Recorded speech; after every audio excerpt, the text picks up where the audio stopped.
Just one step closer to naming a new president. The Board of Trustees selected State Representative Fred Hawkins as the only finalist, and this comes after the three previous finalists dropped out amid accusations from critics that Governor DeSantis had gotten involved in the process.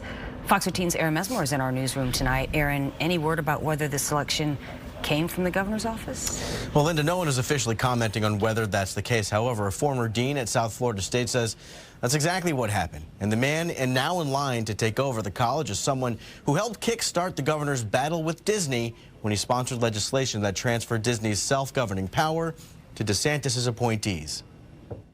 We're here today because the legislature took that action to ensure that all companies were on the same level playing field. State Representative Fred Hawkins is among Governor DeSantis' biggest supporters in his fight with Disney World. And now Hawkins is in line for a new job, president of South Florida State College. 99% confident. That's how confident Michelle Roberts is that Hawkins was handpicked by the governor to be South Florida State's next president.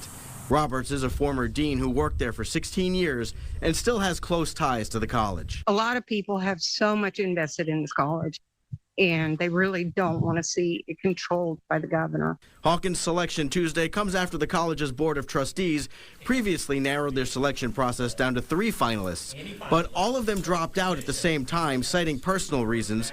Roberts says it's because they learned the governor had someone else in mind. Last week, trustee Joe Wright didn't deny politics was involved. There's politics in everything, and there's politics involved in this, and that's really all I'm going to say about it. Also at last week's meeting, trustees changed their requirements for future candidates. Applicants would no longer be required to have a doctorate.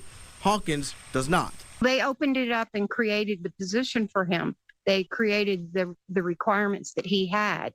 Apparently on his resume. Hawkins is currently the vice chair of the Higher Education Appropriations Subcommittee. Neither he nor the governor responded to requests for comments. And this comes after DeSantis' hand-picked board members at New College of Florida in Sarasota led the charge to replace that college's president with Richard Corcoran, a DeSantis ally and former Florida Commissioner of Education. Roberts worries higher education is just getting too political. I do hope that the college can move on and do the best that it can with what it has at this point. Something else to keep in mind here, trustees are appointed by the governor, and the ones at South Florida State are up for reappointment at the end of June. Again, the governor didn't respond to our request for comment. Hawkins' selection still needs to be finalized. The board wants to have a new president in place by July 3rd. Linda? Looks like a done deal. All right, yeah. Aaron Mesmer, thanks.